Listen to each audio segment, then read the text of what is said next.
உதாரணத்துக்கு நீங்கள் நியாயமாய் வர வேண்டிய ஒன்றை எதிர்பார்க்கும் பொழுது அது ஒன்று வர தாமதித்தாலோ இல்ல வர மறுத்தாலோ நியாயமாய் உங்களுக்கு ஒரு ஃபீலிங் வரும். என்ன ஃபீலிங் வரும்? இப்போ கேட்டா,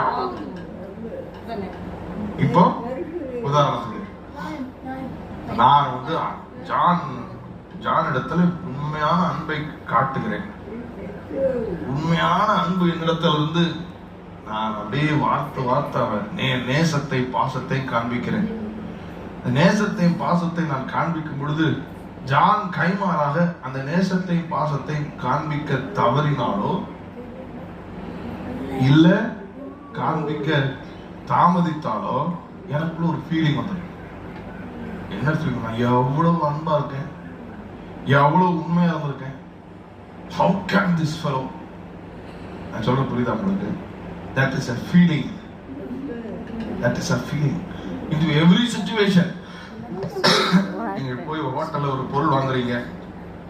அந்த பொருளுக்கான கிரயத்தை கொடுத்த பிற்பாடு அந்த கிரயத்துக்கு ஏத்தாப்போல் அந்த பொருள் இல்லை என்றால் immediately there is a feeling. இல்லையா? உடனே அவங்களுக்கு ஒரு கோவம், ஒரு அரகன்ஸ் வரும். எவ்வளவு காசு கொடுத்து கடைசியில் என்னத்தை தந்து வச்சிருக்காங்க அவன் இல்லையா? ஒரு வேலைக்காக நீங்க ஒரு கார்பெண்டரையோ இல்லை ஒரு பெயிண்டரையோ இல்லை யாரையோ என்கேஜ் பண்றீங்க. நீங்க கொடுக்கிற அந்த கிரயத்துக்கு ஏத்தாற்போல் அவர்கள் செயல்படாமல் இருக்கும் பொழுது யூ ஹாவ் அ ஃபீலிங்.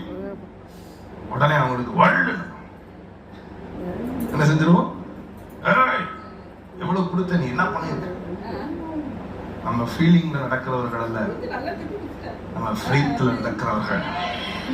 நான் சொல்றேன், அந்த ஃபீலிங்க நாம் எப்பொழுதும் பலிவிடத்திலே வைத்து அவருடைய இந்த ஃபீலிங்க மரணத்துக்கு ஒப்பு கொடுத்து ஜீவனை அனுபவிப்போம் என்றால் அந்த ஜீவன் அவன் கழித்தட்டி தேவனை மையப்படுத்த.